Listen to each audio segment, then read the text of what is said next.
അമേരിക്കയുമായുള്ള വ്യാപാര ചർച്ചകൾ വീണ്ടും തുടങ്ങാൻ ഇന്ത്യ. വ്യാപാര ചർച്ചകൾ എത്രയും വേഗം പൂർത്തിയാക്കാൻ ശ്രമം നടക്കുന്നുവെന്ന് പ്രധാനമന്ത്രി നരേന്ദ്രമോദി വ്യക്തമാക്കി.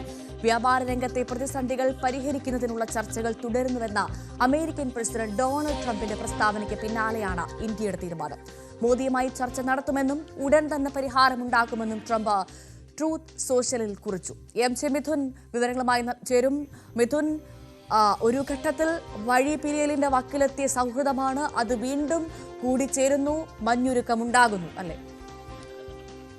ഭവ്യ, അങ്ങനെ തന്നെ കരുതേണ്ടിയിരിക്കുന്നു. കാരണം ഈ നിലപാടിലൊരു മയപ്പെടുത്തൽ ട്രംപിന്റെ ഭാഗത്തു നിന്നുണ്ടാകുന്നു എന്ന് നമുക്ക് കരുതേണ്ടിയിരിക്കുന്നു. കാരണം പ്രത്യേകിച്ച് നേരത്തെ ഈ 50% തീരുവ ഏർപ്പെടുത്തിയ തീരുമാനത്തിൽ നിന്ന് ഒരു ഘട്ടത്തിൽ പോലും പിന്നോട്ട് പോകില്ല, അതിൽ ഉറച്ചു തന്നെ നിൽക്കുന്നു എന്ന് ട്രംപ് പലതവണ ആവർത്തിച്ച് പറയുകയും ചെയ്ത ഒരു പശ്ചാത്തലമുണ്ടായിരുന്നു. അതിന് പിന്നാലെ ഇന്ത്യയും ഇക്കാര്യത്തിൽ കൃത്യമായ നിലപാട് സ്വീകരിച്ചിരുന്നു. അതായത് അമേരിക്കൻ പ്രസിഡന്റ് മുന്നോട്ട് വെച്ച പ്രധാനപ്പെട്ട ആവശ്യങ്ങളിലൊന്ന് റഷ്യയിൽ നിന്ന് എണ്ണ വാങ്ങിക്കുന്ന ആ നടപടി അത് ഇന്ത്യ അവസാനിപ്പിക്കണമെന്നുള്ളതായിരുന്നു. പക്ഷേ അത് ഒരു തരത്തിലും ആ തീരുമാനത്തിൽ നിന്ന് പിന്നോട്ട് പോകില്ല എന്ന് ഇന്ത്യ കൃത്യമായി ആവർത്തിച്ച് വ്യക്തമാക്കുകയും ചെയ്തതാണ്. പലകുറി American president phone call attend ചെയ്യാതെ നരേന്ദ്രമോദി ആ കോളുകൾ എടുക്കാതിരിക്കുന്ന വിവരങ്ങൾ കൂടി പുറത്തു വരികയും ചെയ്തിട്ടുണ്ടായിരുന്നു. അങ്ങനെ ഈ ബന്ധം കൂടുതൽ വഷളായി പോകുന്ന ഒരു സാഹചര്യം പല ഘട്ടത്തിലേക്ക്, അതായത് 5 ഘട്ട ചർച്ചകൾ ഈ വ്യാപാര കരാറുമായി ബന്ധപ്പെട്ട് നേരത്തെ നടന്നിരുന്നു. ഇതിന് പിന്നാലെയാണ് ഈ തീരുവ പ്രശ്നങ്ങൾ വരുന്നത്. അപ്പോൾ ട്രംപ് പറഞ്ഞ ചില കാര്യങ്ങളുണ്ടായിരുന്നു. ഒരു തരത്തിലും ഇനി ഇതിന്റെ വ്യാപാര ചർച്ചകളില്ല, തങ്ങളുടെ പ്രതിനിധി സംഘം ഇന്ത്യയെ സന്ദർശിക്കാൻ ഇരുന്നതാണ്, പക്ഷേ ആ സാഹചര്യം ഇപ്പോൾ ഒഴിവാകുന്നു എന്നായിരുന്നു പറഞ്ഞതെങ്കിൽ ഇപ്പോൾ ഈ നിലപാട് മയപ്പെടുത്തിയിരിക്കുന്നു ട്രംപ് എന്നുള്ളതാണ്. ഈ ട്രംപിന്റെ പ്രസ്താവന വന്നതിന് തൊട്ടു പിന്നാലെ ഇന്ത്യൻ പ്രധാനമന്ത്രി നരേന്ദ്രമോദി ഇതിനെ സ്വാഗതം ചെയ്തുകൊണ്ട് രംഗത്ത് വരുന്നു. ഇന്ത്യയും യുഎസും തമ്മിൽ ഏറെ നാളത്തെ സൗഹൃദപരമായിട്ടുള്ള ബന്ധമുണ്ട്. അതുകൊണ്ട് തന്നെ ഉടൻ ഈ വിഷയത്തിൽ സംസാരിക്കാനാകും, ഒപ്പം തന്നെ വ്യാപാര കരാറുമായി ബന്ധപ്പെട്ടുള്ള വിശദമായ ചർച്ചകൾ നടത്താനാകുമെന്നുള്ളതാണ്. അങ്ങനെയെങ്കിൽ ഇന്ത്യയിൽ നിന്നുള്ളൊരു പ്രതിനിധി സംഘം ഉടൻ തന്നെ യുഎസിലേക്ക് തിരിക്കും. പ്രത്യേകിച്ച് നമുക്കറിയാം, നേരത്തെ അവിടെ നിന്നുള്ളൊരു സംഘം ഇങ്ങോട്ടേക്ക് വരുമെന്നുള്ളതായിരുന്നു അറിയിച്ചെങ്കിൽ ഇപ്പോൾ ഇന്ത്യയിൽ നിന്നൊരു സംഘം യുഎസിലേക്ക് പോയി ഈ വിഷയത്തിൽ, ഈ വ്യാപാര കരാറുമായി ബന്ധപ്പെട്ടുള്ള വിഷയത്തിൽ ചർച്ചകൾ നടത്താൻ പോകുന്നു എന്നുള്ളത് തന്നെയാണ്. അങ്ങനെയെങ്കിൽ American president Donald Trump India സന്ദർശിക്കുമെന്നുള്ള സൂചനകളൊക്കെ നേരത്തെ പുറത്തുണ്ടായിരുന്നു. പക്ഷേ ഈ ബന്ധം, ഇരു രാജ്യങ്ങളും തമ്മിലുള്ള ബന്ധം വഷളായതിനെ തുടർന്ന് ആ സന്ദർശനം ഒഴിവാക്കുകയും ചെയ്തതാണ്. അങ്ങനെയെങ്കിൽ വീണ്ടും ആ ബന്ധം ഊഷ്മളമാകുന്ന സാഹചര്യത്തിൽ അമേരിക്കൻ പ്രസിഡന്റ് ഒരു പക്ഷേ ഇന്ത്യ സന്ദർശിക്കാനുള്ള സാധ്യത കൂടി തള്ളിക്കളയാനാകില്ല. എന്തായാലും ഇനി എന്ത് കാര്യമാണ് ഈ വിഷയത്തിൽ ട്രംപിനെ പിന്നോട്ട് വലിക്കാൻ തയ്യാറാണെന്നുള്ള കാര്യങ്ങൾ കൂടി നമുക്ക് നോക്കിക്കാണേണ്ടതായിട്ടുണ്ട്. അതിൽ ഏറ്റവും പ്രധാനപ്പെട്ട കാര്യം, ഇന്ത്യക്ക് മേലിങ്ങനെ അധിക തീരുവ ഏർപ്പെടുത്തിയ ആ നടപടി അത് അമേരിക്കയ്ക്ക് തന്നെ വിനയാകുമെന്നുള്ളൊരു വിലയിരുത്തൽ നേരത്തെ അമേരിക്കയിലെ തന്നെ സാമ്പത്തിക വിദഗ്ധരൊക്കെ ചൂണ്ടിക്കാണിക്കുകയും ചെയ്തിരുന്നു. അത് അമേരിക്കയ്ക്കുള്ള ഒരു ട്രാപ്പ് തന്നെ ആയിരിക്കും, അത് തിരിച്ചടിക്കാൻ പോകുന്ന അമേരിക്കയ്ക്ക് തന്നെയാണ്. അതുകൊണ്ട് തന്നെ ഒരു തരത്തിലും ഇങ്ങനൊരു നടപടിയുമായി മുന്നോട്ട് പോകരുതെന്നുള്ള ചില മുന്നറിയിപ്പുകൾ ഈ സാമ്പത്തിക വിദഗ്ധരും ഒപ്പം തന്നെ ഈ രംഗത്തുള്ള ശാസ്ത്രജ്ഞരും ഒക്കെ നൽകുകയും ചെയ്തു. മിഥുൻ, തുടരുക. ഇപ്പോൾ അമേരിക്കയിൽ നിന്ന് ഡോക്ടർ സജിമോൻ ആന്റണി കൂടി ചേർന്നു. ഡോക്ടർ സജിമോൻ, നമ്മൾ കണ്ടതാണ് ഒരു വഴി പിരിയലിന്റെ വക്കിലെത്തിയ കാര്യങ്ങളാണ് ഇപ്പോൾ വീണ്ടും കൂടിച്ചേരുകയാണ്.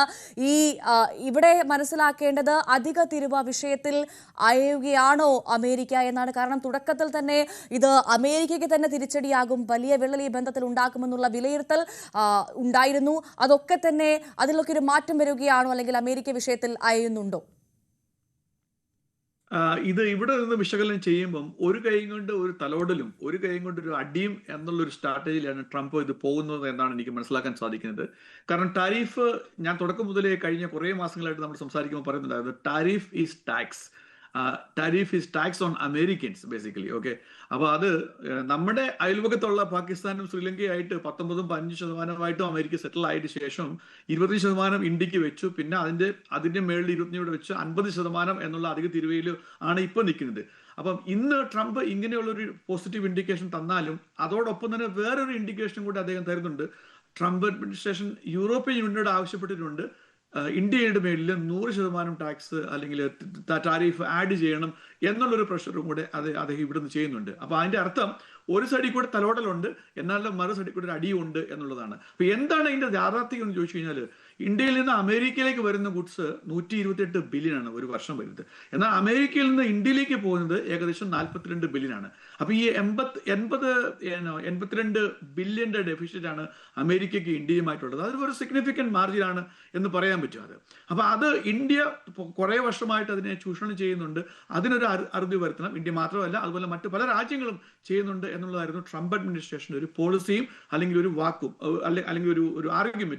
അപ്പൊ അതിനെ തടയിടാൻ വേണ്ടിയാണ് ഈ മറ്റു വഴികളൊക്കെ കൊണ്ടുവന്നത്. എന്നാൽ അമേരിക്കൻ ഇവിടുത്തെ പ്രസിഡന്റ് ഡൊണാൾഡ് ട്രംപും ഇന്ത്യയുടെ പ്രൈം മിനിസ്റ്റർ നരേന്ദ്രമോദിയും തമ്മിൽ ഒരു ഊഷ്മളമായ ബന്ധമുണ്ട്. എങ്കിൽ പോലും നമ്മൾക്ക് പാകിസ്ഥാനെയോ അല്ലെങ്കിൽ ശ്രീലങ്കയൊക്കെ കിട്ടിയതിനേക്കാളും വേഴ്സ് ആയിട്ട് ട്രീറ്റ്മെന്റ് ആയിരുന്നു കിട്ടിയത് എന്ന് നമുക്ക് പറയാതിരിക്കാൻ പറ്റത്തില്ല. അപ്പൊ അതൊരു പരാജയമായിട്ട് തന്നെ കാണണം ഇന്ത്യ ഗവൺമെന്റിന്റെയും അതോടൊപ്പം തന്നെ US ഗവൺമെന്റിന്റെയും. ഒരു യുദ്ധത്തിനകത്ത്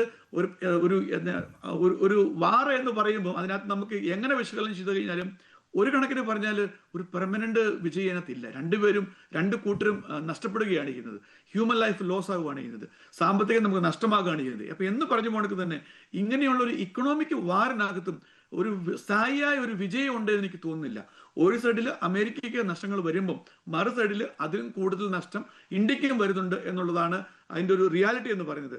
ഞാൻ ഒരു സ്റ്റേറ്റ്മെന്റ് വായിച്ചു ചെയ്യപ്പോൾ ആഗ്രഹിക്കുന്നു. അമേരിക്കയിൽ ഇപ്പൊ എന്താണ് നടക്കുന്നത് എന്ന് ചോദിച്ചു കഴിഞ്ഞാൽ, നമ്മൾ ഇവിടെയുള്ള സാധനങ്ങളൊക്കെ ഇപ്പൊ പർച്ചേസ് ചെയ്യുമ്പോൾ സാധാരണഗതിയിൽ ഒരു ബില്ല് വരും. ആ ബില്ലിലുള്ള എമൗണ്ട് നമ്മൾ പേ ചെയ്യും. പക്ഷെ ഇപ്പൊ വരുന്ന ബില്ലിനകത്ത് ഒരു പ്രത്യേക റൈറ്റപ്പ് ഉണ്ട്. റെഡ് ലെറ്ററിൽ അവർ എഴുതിയിട്ടുണ്ട്.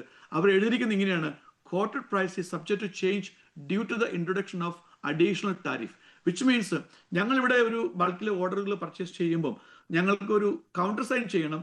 ഈ ട്രംപ് അഡ്മിനിസ്ട്രേഷൻ ഏതെങ്കിലും അധിക തീരുവ ഇന്നോ നാളെയോ മറ്റന്നാളോ ഈ ഡെലിവറി എടുക്കുന്നതിന് മുമ്പ് എപ്പോഴെങ്കിലും ഒരു തീരുവ വരികയാണെങ്കിൽ അതിന്റെ റെസ്പോൺസിബിലിറ്റി ഞങ്ങൾക്കാണ്, അല്ലെങ്കിൽ ഞങ്ങൾ ബിയർ ചെയ്യും എന്നുള്ള ഒരു സൈനാണ് ആ ഒരു റിക്വയർമെന്റ്. ഇത് കോവിഡ് കാലത്ത് 2020 ലോകത്തിലുള്ള ഇക്കണോമി മൊത്തം, ലോകം മൊത്തം അടഞ്ഞിരിക്കുന്ന സമയത്ത് ഇങ്ങനെയുള്ള ചില കാര്യങ്ങൾ കണ്ടിരുന്നു.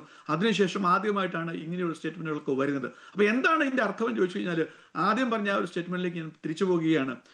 ടാരിഫ് എന്ന് പറയുന്നത് it's a tax on Americans people by the way. അതോടൊപ്പം തന്നെ ട്രംപ് അഡ്മിനിസ്ട്രേഷനെ ഇപ്പൊ മറ്റു രാജ്യങ്ങളുമായിട്ട് നെഗോഷിയേഷനിലേക്ക് കൊണ്ടുവരാനായിട്ട് ചെറിയൊരു പുഷ് ഇവിടെ നിന്നുള്ള കോർട്ട് സിസ്റ്റത്തിനകത്തും കിട്ടുന്നുണ്ട്. കാരണം അപ്പീൽ കോർട്ടുകൾ ഈ പ്രത്യേകിച്ച് ഇന്ത്യയുമായിട്ടുള്ള കാര്യങ്ങൾക്കൊക്കെ ഈ 50% വെച്ചപ്പോൾ തന്നെ അത് അപ്പീൽ കോർട്ട് അതിനെ ട്രംപിനെ വിലക്കുകയും എന്നാൽ ഒക്ടോബർ മാസം വരെ സമയം തന്നിട്ടുണ്ട് അതിനെ റീനെഗോഷിയേറ്റ് ചെയ്യാനുള്ള. അപ്പൊ അതേ രീതിയിലുള്ള ചില വെർഡിക്റ്റുകൾ കോർട്ടിൽ നിന്നും അപ്പീൽ കോർട്ടുകളിൽ നിന്നും വരുന്നുണ്ട്. അത് ട്രംപിന് ഒരു പരിധി വരെ അനുകൂലമല്ല എന്നാണ് ഇപ്പം മനസ്സിലാക്കാൻ കഴിയുന്നത്. എന്നാൽ അത് അന്തിമ തീരുമാനമല്ല. Ultimately US supreme court will decide whether Trump administration ഇപ്പൊ ചെയ്യുന്ന ആ ഒരു സ്ട്രാറ്റജി കറക്റ്റ് ആണോ, അത് ആ രീതിയിലേക്ക് പോകാൻ പറ്റുമോ എന്നുള്ള രീതിയിൽ. അപ്പം ഡൊമസ്റ്റിക്കിലുള്ള ഒരു പ്രഷറും ഇദ്ദേഹത്തിന് ഒരു കാരണമാണ്. അതോടൊപ്പം തന്നെ ഇവിടെയുള്ള കോർട്ട് സിസ്റ്റത്തിനുള്ള പ്രഷറും ഇവിടെയുള്ള ട്രംപ് അഡ്മിനിസ്ട്രേഷന് മറ്റു രാജ്യങ്ങളുമായിട്ട് ഇത് നെഗോഷിയേറ്റ് ചെയ്ത് ഇതിലൊരു എൻഡ് ഗെയിമിൽ കൊണ്ടുവരാനുള്ള ഒരു കാരണമാണ്. അതോടൊപ്പം തന്നെ എടുത്തു പറയേണ്ട വേറൊരു കാര്യം, മൂന്നാമത്തേത് ഇക്കണോമി സ്ലൈറ്റ്ലി ഇവിടുത്തെ ജോബ് ക്രിയേഷന് 27,000 ആണ് ഇന്നലെ ഇറക്കിയ റിപ്പോർട്ടിൽ BS ഡിക്ലെയർ ചെയ്തിരിക്കുന്നത്. അത് എക്സ്പെക്ട് ചെയ്തിരുന്നത് 77,000 ആയിരുന്നു. അത് ഓവറോള് 1 മില്യൺ ജോബ് ഇതും എന്താ പറയുന്നത് അതിനെ അണ്ടർ എസ്റ്റിമേറ്റ് ചെയ്യുന്ന എന്താ പറയുന്നത് അതിനെ ഡൗൺഗ്രേഡ് ചെയ്യുന്ന ഒരു പ്രതിഭാസവും വരുന്നുണ്ട്. അപ്പൊ അങ്ങനെ മൾട്ടിപ്പിൾ ആംഗിളിൽ ട്രംപ് അഡ്മിനിസ്ട്രേഷന് ഈ ഒരു കാര്യത്തിൽ തീരുമാനമെടുക്കാനായിട്ട് ഫോഴ്സ് ആവുന്നുണ്ട് എന്നുള്ളതാണ് എനിക്ക് മനസ്സിലാക്കാൻ പറ്റുന്നത്. തീർച്ചയായും വളരെ നന്ദി സജി മോൻ ആന്റണി, അമേരിക്കയിൽ നിന്ന് വിവരങ്ങൾ നൽകിയതിന്. വളരെ